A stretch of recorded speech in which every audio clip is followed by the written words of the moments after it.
अस्सलाम वालेकुम। Last lecture में बात हो रही थी फ़्लो चार्ट्स की, ठीक है। और हमने देखा कि एक फ़्लो चार्ट बेसिकली एक विजुअल लैंग्वेज है जो डिफ़ाइन करते हैं कि हमारे पास क्या प्रोसेस फ़ॉलो होना चाहिए, ठीक है, ताकि हमारे लिए जो थिंकिंग का प्रोसेस है वो आसान हो जाए। और फिर हमने कहा इसकी एक सिग्निफिकेंस ये है कि हमारे लिए एक कोलैबोरेशन आसान हो जाती है। एक प्रोजेक्ट पे आप अकेले काम नहीं कर रहे होते, एक टीम काम कर रही होती है। तो एक दूसरे से कोलैबोरेट करना आसान हो जाएगा जब आपके पास एक डिज़ाइन लेवल पर एक डायग्राम होगी, ठीक है, जो ये डिमॉन्स्ट्रेट करेगी हमारे पास कितने मॉड्यूल्स या कितने सब मॉड्यूल्स हैं और उनके पास उनका फ़्लो ऑफ एग्जीक्यूशन क्या है, ठीक है। तो काफ़ी क्लैरिटी आ जाती है। उसके बाद हम इम्प्लीमेंट करते हैं उसे किसी भी लैंग्वेज के अंदर। फिर हमने उस फ्लो चार्ट के कुछ सिंबल देखे, एक वेरिएबल को देखा कि वेरिएबल एक बेसिकली डाटा होल्डर है जिसकी वैल्यू जो है वो डायनेमिक है, ठीक है।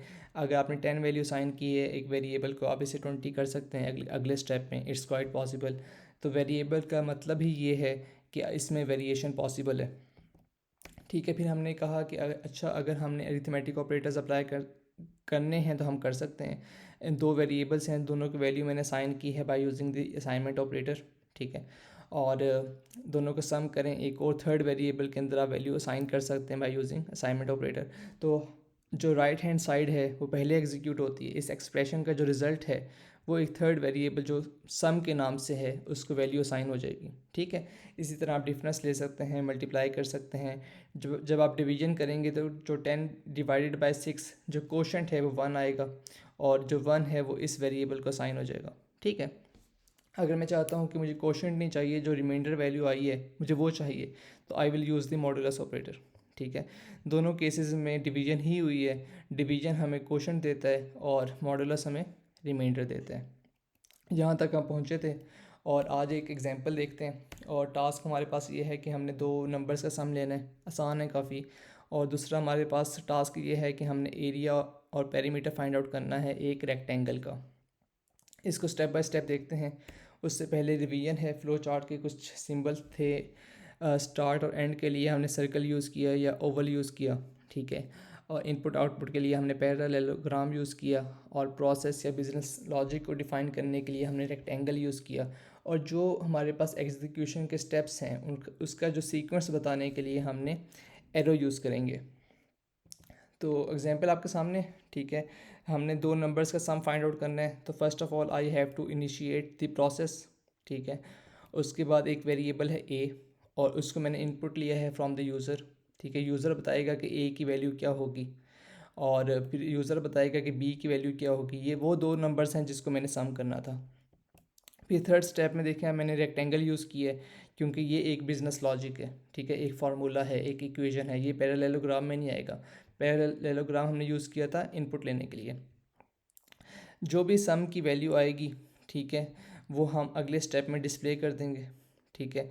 तो इसके लिए मैंने अगेन पैरेललोग्राम यूज़ किया क्योंकि आउटपुट है जो हम प्रिंटिंग कर रहे हैं यूज़र के लिए। और प्रोग्राम को या प्रोसेस को टर्मिनेट करने के लिए हम एंड को यूज़ करेंगे बाय यूजिंग अ सर्कल, ठीक है। तो लास्ट एग्जांपल में हमने देखा था कि ए प्लस बी पहले एग्जीक्यूट होगा।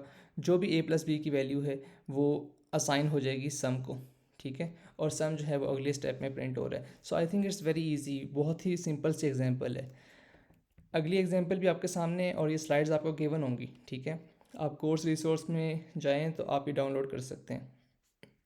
मैंने एरिया और पेरीमीटर फाइंड आउट करना है टास्क नंबर 2 में। So I think it's again very easy. First of all I have to initiate the process by using a circle. और उसके बाद दोनों वेरिएबल्स लेंथ और विड्थ को मैंने इनपुट लिया फ्रॉम द यूज़र, ठीक है। और ये दो फार्मूलाज हैं, एक एरिया है और एक पेरीमीटर है, ठीक है। लेंथ इनटू ब्रेड्थ हमारे पास एरिया देता है और ये फार्मूला है हमारे पास पेरीमीटर का।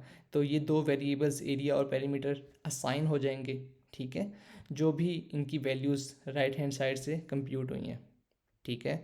और जो मेरे पास एरिया और पेरीमीटर दो वेरिएबल्स हैं ये दोनों, ठीक है, इनकी जो वैल्यूज़ आएंगी वो अगले स्टेप में मैं प्रिंट कर रहा हूँ।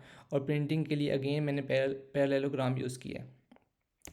और फिर एंड करने के लिए मैंने अगेन सर्कल यूज़ किया है। तो आपने इस बात को समझना है कि इनपुट के लिए और आउटपुट के लिए मैंने पैरेललोग्राम यूज़ किया है, स्टार्ट और एंड के लिए मैंने सर्कल यूज़ किया है। क्योंकि ये एक फार्मूला है, एक इक्वेशन है, एक बिजनेस लॉजिक है, तो मैंने इसके लिए रेक्टेंगल यूज़ किया है। तो आप ये करें और प्रैक्टिस करें। अगली एक्सरसाइज, ज़रूरी नहीं है कि आप कोई टूल यूज़ करें, वैसे तो ऑनलाइन टूल अवेलेबल हैं फ्लो चार्ट्स को डिज़ाइन करने के लिए, लेकिन आप टाइम बचाने के लिए पेपर पे भी कर सकते हैं, कोई सी रफ नोटबुक पे कर सकते हैं। So thank you very much and I will see you in the next lecture. Thank you.